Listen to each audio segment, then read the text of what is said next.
My name's Vince Taskunas. I'm General Manager for Communication and Advocacy for RACT. RACT has organised the forum in collaboration with a number of different people, but there's certain things that we are still not doing as well as we could, and one of those, unfortunately, is in the area of child restraints.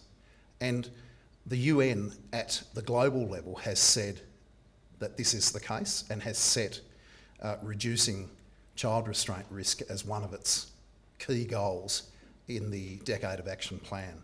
So it's not just us and it's not just some less developed countries, it's the whole world that needs to protect its infants and young passengers better than what we're doing at the moment. We're using our voice and our advocacy to work on our little patch, if you like, and try and make our contribution to the UN Decade of Action target. Our first speaker, Dr. Williams, who is a member of, she's in fact the chair of the Tasmanian Council of Obstetric and Paediatric Mortality and Morbidity. Her council produced a report in 2010, and in the report there was a call from the council for organisations and the community to do more in terms of educating and making people aware about the issues around child restraint safety.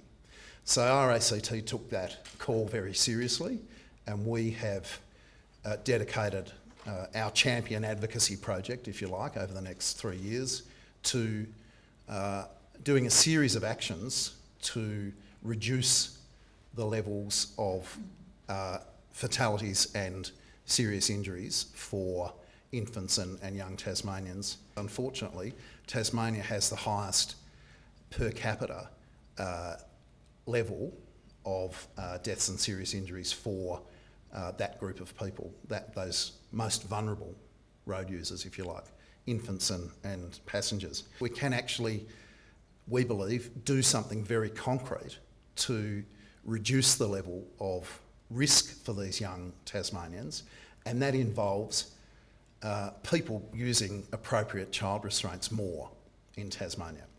And so we're turning our attention to that. What we've discovered very early on in the piece is people just don't know what the rules are. They don't know what the rules are, and they don't know that if they have their children in an appropriate child restraint for the age, facing the right way and doing the right things by the road rules, in fact they don't even know what the road rules are, if they're doing these things, they will in fact be making their children safer. Hopefully today you'll get a couple of different pictures of why we're doing this and why we have to say what we're saying today. I would like to introduce Dr. Michelle Williams. As I said, Michelle is the chair of Tasmania's Council of Obstetric and Paediatric Mortality and Morbidity. It is the council's job to have a look at these issues and investigate the deaths of young people in Tasmania. And Dr. Williams is also a consultant paediatrician with the Royal Hobart Hospital here, and she's a senior lecturer at the University of Tasmania. Thank you everyone for coming today. I'm going to talk from my perspective both as a paediatrician working at the Royal and dealing with kids who come through the door injured, dealing with families who've lost a child or a loved one in car accidents. But I know very much that fixing this problem and trying to make the outcomes better for Tasmania are going to involve all of us working from very different angles together as a community to try and make life safer. Vince mentioned that I'm chair of COPEM. COPEM's an independent body that advises government and the coroner on obstetric deaths, perinatal deaths and child deaths. And it's one of our rather grim responsibilities to go through the details pertaining to every child who dies in Tasmania. It's very sobering. Some of the deaths are not preventable. However, a large group that continually stand out to us, and COPEM have made recommendations over at least the last 6 to 7 years, are the road traffic accident deaths. This is an area where we're losing Tasmanian children and we potentially could lose fewer. And I'd really like to see that change in my working lifetime. We are also meant to collect data on child morbidity, so injuries and disabilities. We haven't been doing a great job of that yet. We've been fairly overwhelmed with the deaths alone, but we know that road transport accidents actually account for a huge number of the hospital presentations and kids who leave our hospital injured, disabled, and with ongoing suffering and costs to their family. So this is a really important area, I think, for us as a community. My original title was going to be Tasmania Child Deaths, What Can We Do Better? But I thought we'd keep it simple and stay on MVAs. Okay, this is a scene from actually the news today, a multi-vehicle smash on the Hume Highway in Sydney, people being extricated, 1 dead and 14 injured.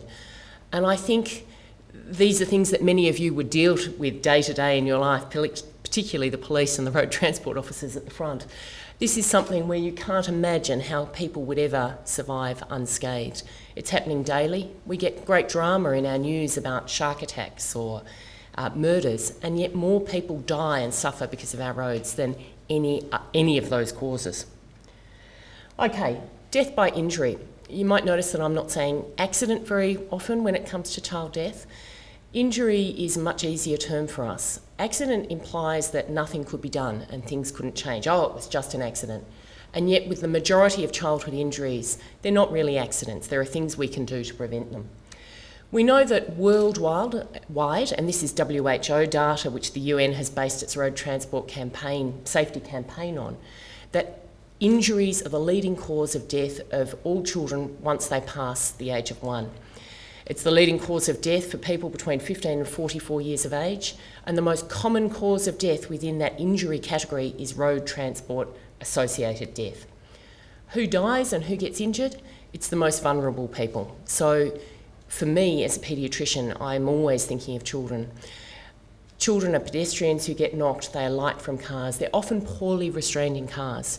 And in a society like ours, this is one area where we can do things better. We know that for every child who is killed, there are at least 2,000 who are left with injuries of varying significance, some disabling. And the disability adjusted living years are very significant for road transport associated injury.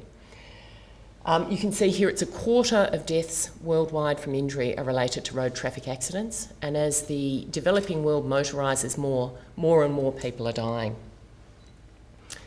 What does that mean for us? Here in Australia, we have 60 to 80 kids who die on our roads every year. It's a pretty big number when you think about our population. More than 3,000 are seriously injured with prolonged hospital admissions and ongoing disability on discharge. In Tasmania, we know that our rates vary a lot. We've got a small state and numbers of children are smaller than the mainland combined. So our statistics are not always significant. We can get jumps of a number of deaths that appear large. However, if you average out our deaths, child deaths from accidents over the last 5 to 10 years, our transport-associated death rate is actually higher than the Australian average. So we have more kids dying in from transport-related causes than the mainland by a very small factor. And I think this is something we can do better. 2010 was a horrible year for children on Tasmanian roads. We lost 5 children in road transport accidents. 2011 we lost 1. 2012 we also lost 1 child, which was a pedestrian versus motor vehicle death. Most of our stats aren't separated out in what's published in terms of who died how, because we do need to protect the privacy of grieving families. But a significant number of these deaths are related to poor restraint, poor position in the car, or poor alighting practices from cars. So kids getting out of cars on the traffic side rather than on the curb side. What happens to kids who are involved in traffic accidents? Head injury is probably the leading cause of disability and death. Kids' heads are big, they move rapidly when a car decelerates and stops, they get hit by moving objects, and the growing brain is very susceptible. Brains are like jelly. Even when we decelerate and stop against a airbag in a car, the act of the body stopping, the brain keeps reverberating within the brain box. So the injuries to the brain include bleeding, bruising, shearing of neurons, the cells that connect areas of the brain. So children who survive are often left with significant brain injuries. These can range from not concentrating well at school and going from being a good student to struggling academically and socially. They can be more significant, with kids really struggling to get on with the tasks of daily living. Spinal cord injury is probably the next most significant issue we see. Spinal cord injury involves the head flexing against the body, putting pressure on the spinal cord and damaging it. That can occur without fractures to the spine and can lead to paralysis, continence problems, difficulty with mobility and independent living. A significant number of our younger serious spinal injuries die, and those who live have a significantly decreased quality of life. Bony fractures are common.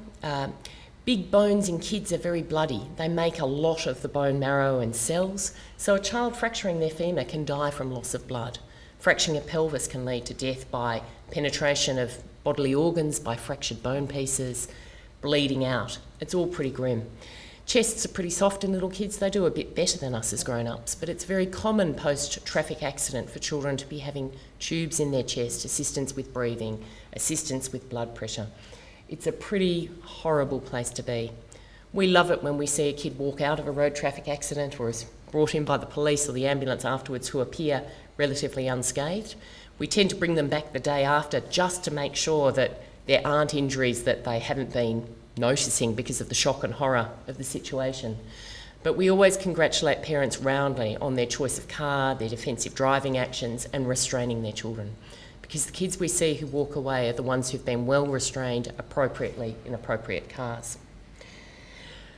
Just to get a bit of a human impact side to this, I have looked after 4 children that come to mind readily over a prolonged period of time following road traffic accidents. One girl is wheelchair bound and has been living in a wheelchair since she was 5 years of age. She was wearing a lap sash belt when she was too small, flexed around the lap sash belt as the car decelerated in a low-speed accident and damaged her spinal cord. I've got one boy who was in a ute, front seat passenger, no rear row of seats, hit by a log truck, significant head injuries. His mum sends him to school with a notebook every day because by the time, let's call him Jim, arrives in his classroom, he can't remember whether he was meant to be buying lunch, catching the bus home, walking with his cousin. It's a pretty tough life, and there's a lot of planning through MIAB about how we're going to get this lad out to school. Another young lady I looked after lost her mother in the car accident in which she suffered significant head injury. She has a hemiplegia, so an arm that's bent and fixed and flexed and won't ever right again, and a leg that is shorter than the other and stiff. She falls frequently. She's struggling to learn how to make her own lunch, to budget with money and to get about. She won't drive. I hope she can work when she's older. She's a gorgeous kid.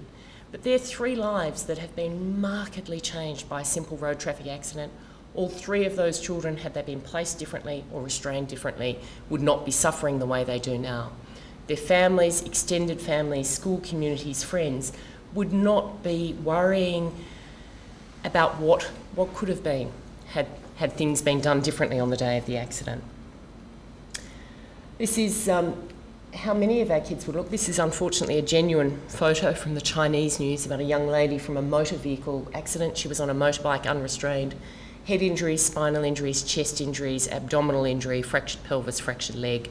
Unfortunately, pronounced brain dead.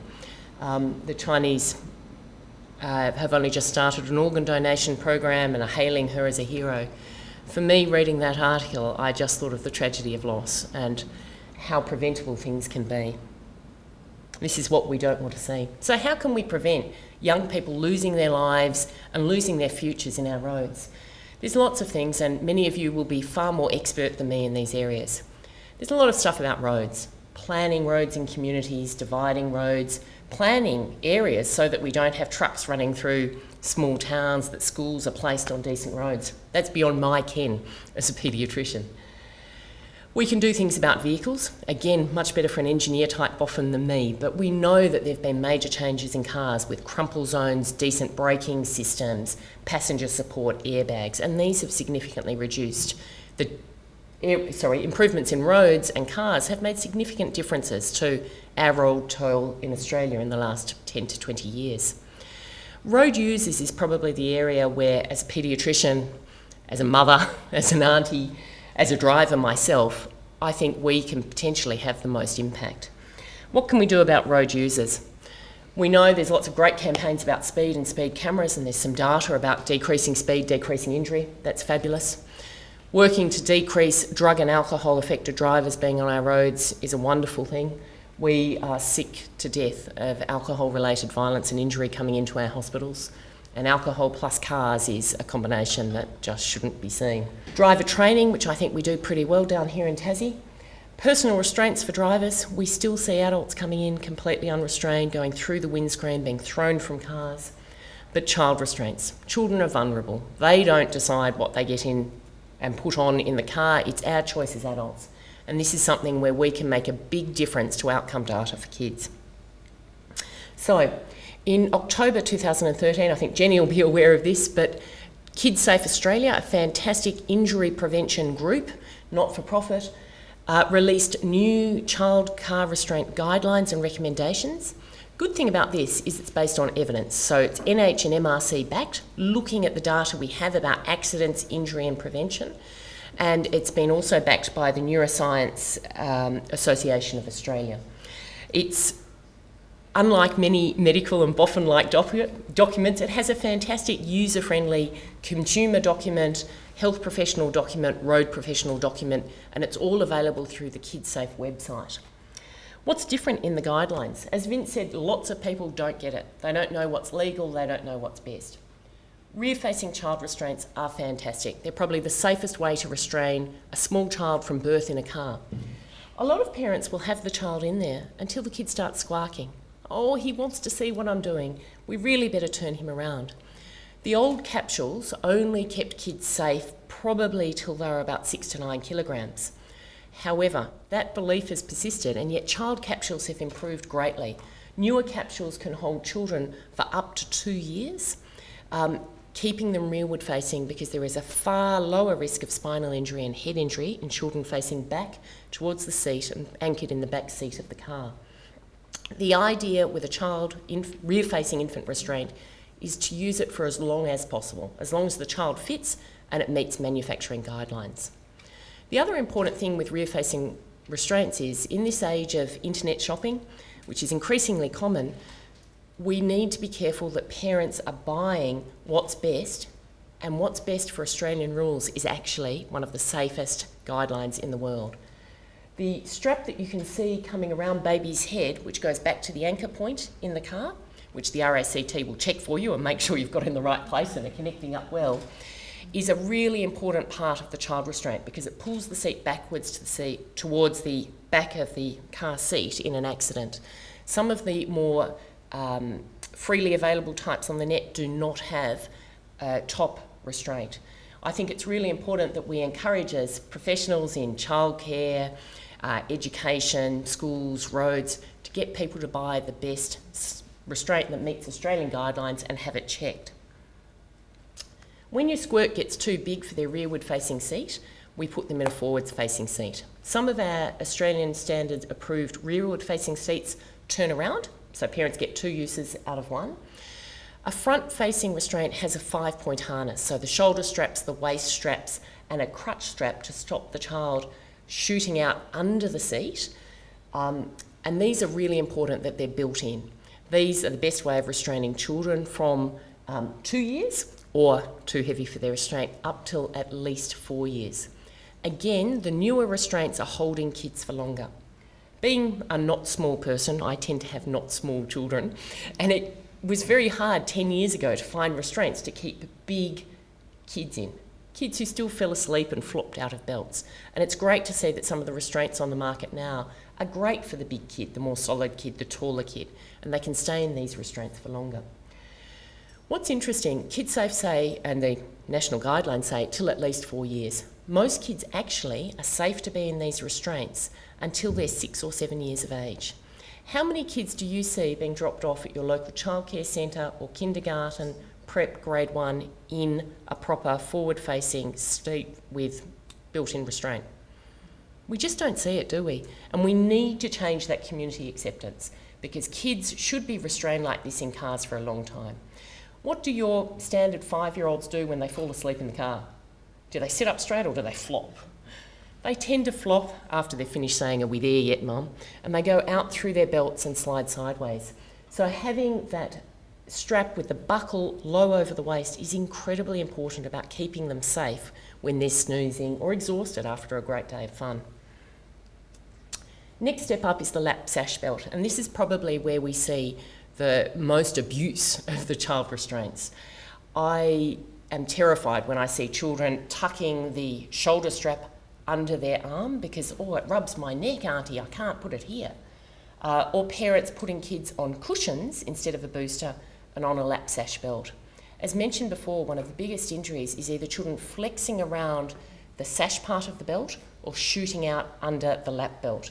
And use of a lap sash belt with a proper booster seat holds the lap belt around the waist, where it's not going to injure stomach, liver, spleen, which are all out here, but holds the pelvis. They'll get bruised, but they're not going to kill vital organs if the strap's nice and low. It stops them shooting out from under the seat because of the side supports, and they're very important that parents use these properly with the lap sash belt and guides. These can be used till kids are at least 12 years old or 145 to 150 centimetres. When you consider that some of our smaller adult females are only about 150 centimetres, that's the bottom end of the adult growth chart, it really is remarkable how few kids we see are restrained in these seats for appropriate lengths of time. Interestingly, when I was going through the KidSafe guidelines last week, I noticed that news.com.au has a parent poll on whether they think these new recommendations are safe. Parents are being forced to put children in booster seats. Is this fair? I thought, what are some people on about? It's not a nanny state. We're just trying to keep kids safe, give them a choice when they're grown up. So I've gone the wrong way. So lap sash belts, this is a very grumpy looking teenager, isn't he, from the KidSafe website. There are very few photos of teenagers wearing a lap sash belt. We're recommending people do the 5-point test to see if kids are big enough to be in a lap sash belt.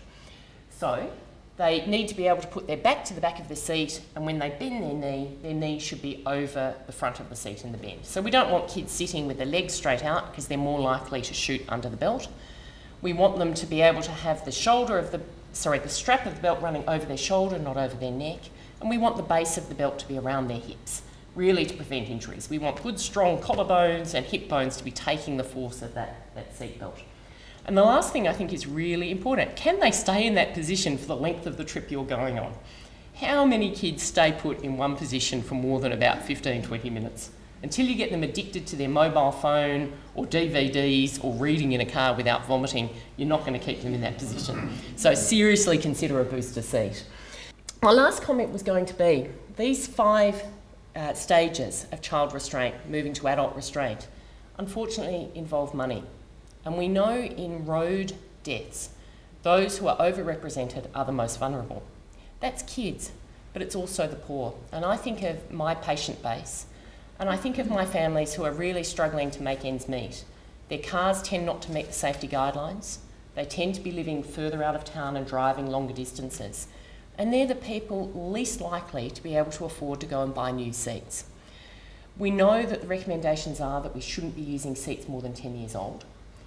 But there is a large number of parents and grandparents trying to do the right thing and buying seats secondhand or getting them from neighbours or keeping Big Brother's seat and passing it down through the family.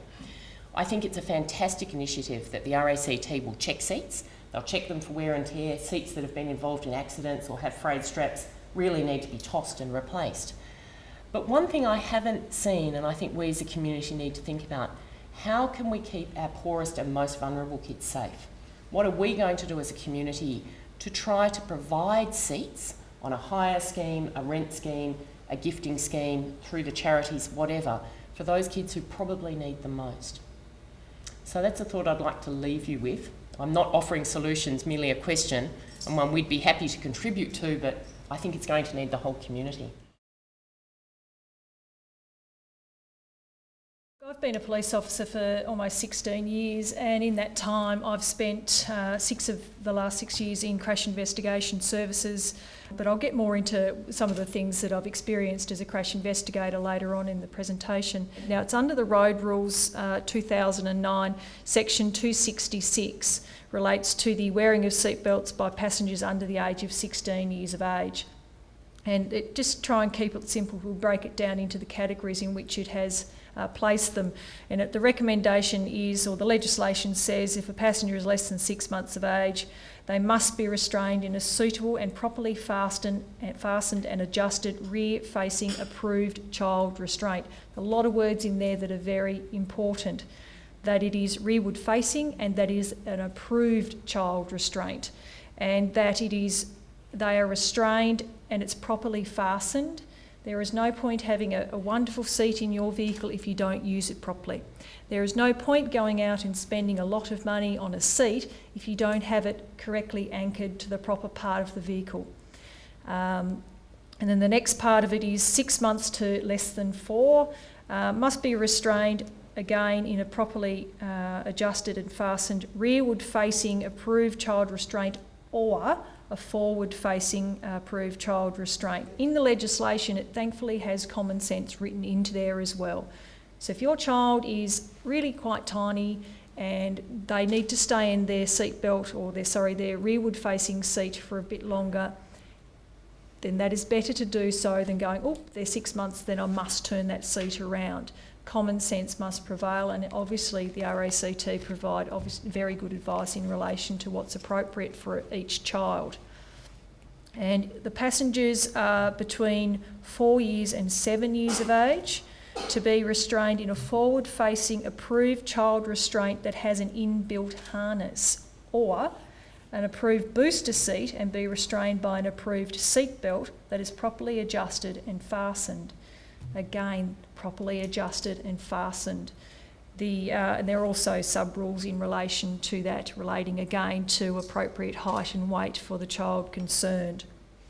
And it also goes on, a passenger who is 4 years of age but less than 7 must not be in the front seat or the front row of a motor vehicle that has 2 or more rows of seats unless, so it's starting to get complicated now. So if you've got a sedan, they must sit in the back. If you've got a utility, then clearly you don't have a second row of seats.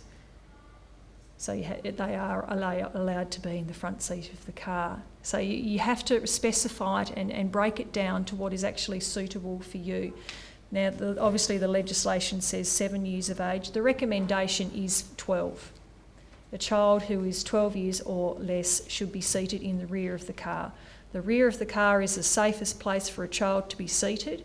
The majority of crashes that we see involve front-end damage or frontal impacts, and clearly a child in the front seat is going to be exposed to more injury or more significant injury, or unfortunately death in some instances, if they are in the front seat of the car. So I'm sorry, until you go to high school, you are sitting in the back seat of the car. And obviously the seat belt in the rear of the car has to be suitable for that child. I see a lot of children, obviously with the seatbelt cutting across their neck. The injuries that are going to be caused as a result of that are just horrendous. The other issue that I have come across with children in vehicles is people haven't even bothered to put them in any type of seat because it hasn't been an approved seat, because it hasn't been available. And so they've put the adults in the lap sash, so the ones that go across the bottom and across the top of your body, and sat the child in the lap belt only.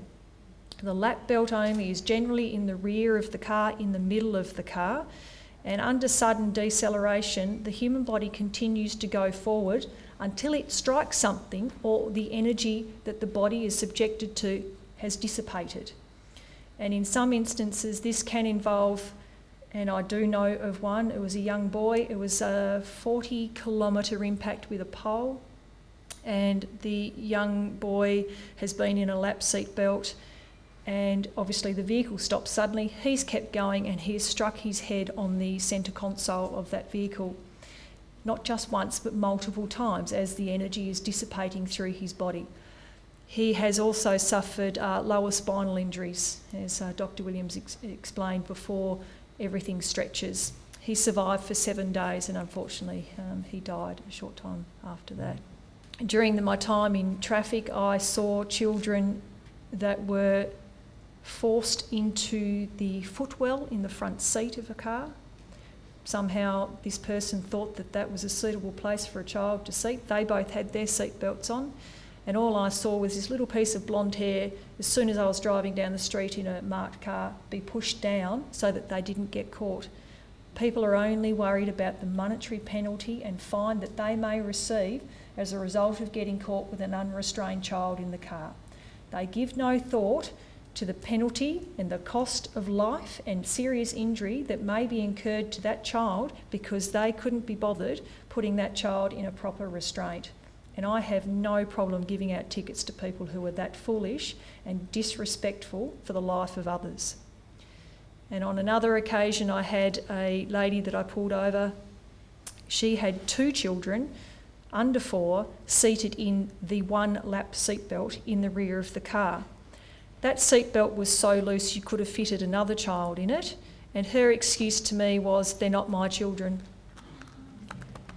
That was the best ticket I've ever written, and she walked from there. I was not allowing her to move from that spot with those children in the same seatbelt, and the legislation actually says that you cannot seat 2 children or 2 people in the one position when there is only one seatbelt to go around them. And it's actually very specific in relation to that. There's no point having a restraint if you're going to then fit it yourself and fit it incorrectly. If it is not anchored correctly, what will happen? It will peel away. Everything always gives at its weakest point. Seatbelts, I've seen them being worn incorrectly as well, and not just children. A lot of adults are often the worst offenders. Like the doctor said, wearing it under the arm. Well, that is incorrectly fitted and it attracts the same fine as though you were not wearing it at all. Those fluffy things that you see on seat belts, it makes it so much more comfortable, but also may actually prevent that belt from retracting properly as it is designed to do. All of these simple things, they are put into a car for a reason and they are there to be used properly. Like I said, the 2 fatalities that I have seen involving children, they both involved lap seat belts. And certainly the younger child was in no type of booster seat or any type of seat at all, and his chances of survival were next to 0 in a very low speed collision. The airbags as well are obviously a concern for the small child if they are seated too close to them. Twists in seat belts as well. Why? Take them out. Low, firm and flat is the message that I give to everybody in relation to the wearing of seat belts, and the same thing applies to children. Across the bony structure of your body, wear it. It's there to be worn properly. We have a responsibility, obviously, as police officers, as a community and as health workers to ensure that people are properly educated in relation to the proper use of and in relation to what the law specifies in relation to the use of these child restraints. We all have a responsibility to ensure that our children in the community are kept safe. I'm RACT Hobart's child restraint fitter. I'm actually accredited with ACRI. Thank you to Vince for supporting me through that. ACRI is the Australian Institute for Child Restraint. So I'm actually a qualified child restraint fitter. I basically fit about 12 seats a day at RACT and close to 3,000 seats a year. We never ever charge to check. Whether you're a member or non-member, it is free to come in and see me. I'm here to help. What they've asked me to do today is to come here and tell you what I see. Basically what we see there is you can have the most expensive seat in the world. So we've got one up the back there, Platinum AHR by Britex. This seat has been marketed and has been proven to be the safest seat ever manufactured in Australia. Now this seat has all the bells and whistles. It has side impact, cushioning technology, it has basically grooves so that you can adjust the harness right every time. It has everything. But if your seat is not fitted correctly, it will not perform. It will not save lives. It can actually cause more injury if it's not fitted correctly, and that's where I come in. On a day-to-day thing we see at RACT is probably the most common occurrence I see is seats out of date. Yes, they do have expiry dates on them, and a lot of people don't know how to tell the expiry date, and a lot of people don't know how to actually determine whether a seat is old or safe or unsafe. The recommendation by the companies that manufacture the seats is 8 years, not 10, 8 years. Most people come through my door have no idea that their seat is too old. Seats are manufactured mainly out of plastic. If you've ever left an ice cream container out in the sun, you know what happens. That plastic gets brittle and it will fracture, it will break. We will see harnesses come through the actual seat. We will see the whole seat pretty much crumble beneath you. It won't bend, it won't flex the way it's designed to in an impact. Now, all seats, since pretty much the dawn of the ages, actually have date stamps on them.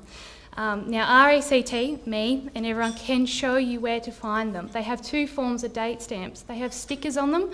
They also have clocks that are stamped into the back of the seats. If you're unsure, you can take a photo, you can send them to us. That's what we're here for.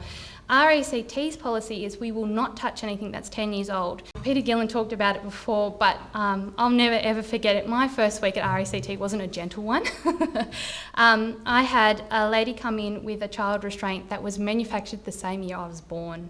That was 1986, by the way, for all of you trying to work that out. Another thing that we see quite a lot coming through our doors is seats not fitted correctly. The top tether is a very vital role of the actual seat to help it perform in the way it needs to in an impact. The most common cause I see of seats being infitted correctly is actually over-tightening of the top tether. People tighten them up too much. They need to be tensioned, not tightened. We see a lot of capsules coming through our doors, a big trend at the moment of capsules actually, because they're travel systems, so keep your baby asleep, taking them in and out of the car. Capsules do not fit very well in a lot of cars. As cars are getting designed more and more these days, they're designed for you and me. They actually sit quite deep in the car, and when a capsule is just seated naturally onto the actual seat, they'll actually sit down quite a lot. And we'll see children actually in a rear-facing restraint, but they may as well be forward-facing. The angle that they're at is too much, and we will see an impact that this restraint won't perform. It won't protect the child's upper body and neck. So the actual top tether is meant to be tensioned, not tightened. We also see incorrect seatbelt paths being used every day. The seats are getting a lot better now. We're seeing with the new 2010 standards, colour coding being brought in, blue for rear facing, yellow for forward facing, red for booster seats. So the seats are getting a lot more user-friendly. I'm the first one to tell you is you basically sometimes need an engineering degree to understand the manuals. We're working with a lot of the actual companies to help break it down and put it into everyday words. Another thing that we see a lot of is people not even knowing how to find their anchor point holes. Every vehicle manufactured or imported into Australia since 1974 that's not a commercial vehicle has had 3 anchor holes fitted to it somewhere. I spend pretty much 80% of my time playing Where's Wally with them, but they are there, and I promise you I will find them for you if you need me to. The big thing we see is people anchoring to cargo clips. Cargo clips are generally only weight tested to about 12 kilos, and they will fracture and give in an impact, and that will send your top part of your restraint flying, or allowing to actually go through a longer whiplash. A top tether anchor point will normally be found in the direct centre of your restraint. So if you follow a line from the middle of your seat, over the back, down the back of the seat, across the boot, you will find your anchor point there. The owner's manual will show you a really nice picture of where they are as well if you still have them. You need to make sure that the actual restraints are actually fitted correctly every day. So I'll fit a restraint right for a newborn baby, and that restraint will come back in 6 months down the track and hasn't been adjusted at all. And this actually means that the seat's not fitted correctly, which means it won't perform correctly in the actual accident. Hopefully no one ever goes through that, but we do see it every day. When I started at RACT, which was almost 2 years ago, There was a study done and it was found that 75% of seats fitted out on our roads in Australia were incorrect. 75%, and that is a big, big chunk. It can be something so simple, like I said, your top tether not being 100% right, your straps not being fitted correctly, they still are not going to perform and you are counted as incorrectly fitted restraint. RACT, a lot of people don't realise it, but we actually have hire restraints, and I think it's a very good thing for people to know. We specialise in short-term hire. So if you don't have a restraint, we are there to help, and it is very cheap. For a typical convertible seat, so that's a 0 to 4 seat, it's only $45 a week to have a restraint in there. So we do help in that situation. A lot of councils still offer hire capsules for close to 6 to 12 months. So there are things out there in the community that are there to help people, but what I find in my job is a lot of people don't know about them. They don't know that they exist. So it's more getting that education out there, letting people know what's here for the community, what networks are there for them to support them through this. My first week at RACT was not an easy one. I actually had a newborn baby brought in to my bay on the lap of a mum in the front seat driving. Me being very new to the job, I was absolutely shocked, and I told her that you can't do that, and she went off at me and basically said, well, you know, I haven't got the seat fitted, what was I going to do? You don't have to spend a lot of money for a seat to be safe. Anything that's manufactured with the Australian stamp on it is going to keep your child safe and help prevent injury or death. So you don't have to break the piggy bank. I had a mum come in with our claims side of RACT, and a lot of people don't know, but our claims work pretty closely with me too, getting right restraints in the car. The mum was telling me about an accident that actually happened here in Hobart. Now, she had the best seat up there in her restraint. She was coming down a very steep road in Hobart and it was raining and the cars had stopped in front of her, so she actually had come to a stop. She heard the car behind her lock their brakes up. Her little, I think it was 4 months old baby, was in the back of with the Platinum in the centre seat. It's correctly fitted. I actually fitted the restraint, so I'm pretty proud of that one. She heard the car lock up behind her and instinct kicked in and she went to pull away. She tried to turn to get out of the way. As she turned, the car coming the other direction collided with her, and the restraint, so collided with her and the car behind her hit her too, and she got spun. And basically, the whole car was a write-off. We couldn't actually get the seat out of the actual car because it was that crumpled. The little baby girl was reported to only have bruises on her shoulders and her hips from the actual harness holding her. Now, this could have been a horrible, horrible accident, and to think this little baby girl was discharged 2 hours after going to the hospital with only minor bruising, and that's what we want to hear.